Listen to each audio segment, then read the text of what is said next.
Hello，你好啊！歡迎你收睇我嘅影片。日本海上自衛隊雷號護衛艦喺2026年4月17號凌晨4點02分進入台灣海峽，到下午5點50分先至離開，全程用咗大約13個鐘頭48分鐘，接近14個鐘頭，慢咗接近一半。呢個航行速度意味住啲咩呢？台灣海峽全長大約180公里，一般軍艦要通過台灣海峽，如果以正常航行速度，大約只需要8至10個鐘頭。日本雷號護衛艦用咗接近14個鐘頭，等於係以極低速度通過。呢個唔係機械故障，而係一種政治姿態嘅表現。日本正喺度話俾全世界知，我唔係匆匆忙忙咁樣通過，而係從容不迫咁樣行使我嘅權利。呢艘驅逐艦通過台灣海峽之後，將會南下前往南海，參加4月20號至5月8號舉行嘅美國同菲律賓肩並肩聯合軍事演習。呢次嘅軍事演習係一個有7個國家參與嘅大規模軍事演習。點解日本要選擇喺4月17號呢？你知唔知道4月17號係啲咩日子呢？喺131年前嘅同一日，亦即係1895年4月17號，中國嘅清政府同日本喺日本下關簽訂咗喪權辱國嘅馬關條約。呢份條約嘅核心內容之一，就係將台灣全島同埋所有附屬嘅島嶼澎湖列島永久咁樣割讓俾日本。從嗰一日開始，台灣人民就陷入咗長達半個世紀嘅日本殖民統治。期間無數台灣同胞因為反抗日本殖民統治而犧牲咗。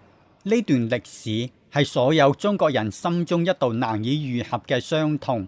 歷史學家指出，馬關條約係中國近代史上最嚴重嘅不平等條約之一。佢唔單止令到中國失去咗台灣，仲要支付咗2億兩白銀嘅天文數字賠款，之後又因為要贖回遼東半島，再另外賠償多3000萬兩。呢筆錢成為咗日本近代軍國主義擴張嘅重要資本。對於我哋中國人嚟講，4月17號係一個國恥日。咩叫做國恥日呢？國恥日即係一個國家或者民族為咗記住歷史上遭受嘅重大屈辱、侵略或者災難而設立嘅紀念日。點解日本軍艦要喺我哋中國人嘅國恥日通過台灣海峽呢？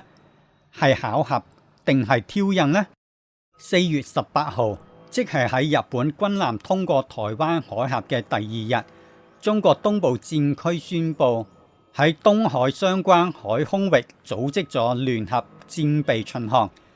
東部戰區發言人徐成華表示，呢個係年度計劃內嘅正常安排，目的係檢驗部隊聯合作戰能力。但所有人都知道呢個唔係巧合，係對日本嘅明確警告，特別係喺日本外交藍皮書將中國定位為重要鄰國而非夥伴嘅背景下。歷史唔會簡單重複，只不過總係驚人地相似。1895年嘅4月17號，一個衰弱嘅中國喺炮火之下簽署咗喪權辱國嘅條約。131年之後，即係2026年嘅4月17號，一個崛起嘅中國面對日本軍艦通過台灣海峽，選擇咗抗議加巡航作為回應。時代變咗，實力對比變咗，但東亞地緣政治嘅本質並冇改變。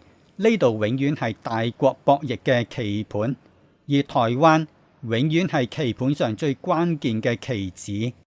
日本軍艦喺我哋中國人嘅國恥日，以非常緩慢嘅航行速度通過台灣海峽，你認為係巧合定係挑釁呢？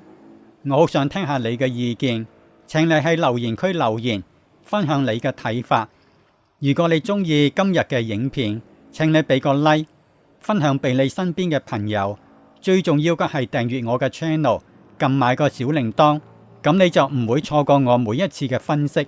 多謝你嘅收睇，我哋下集再見，拜拜。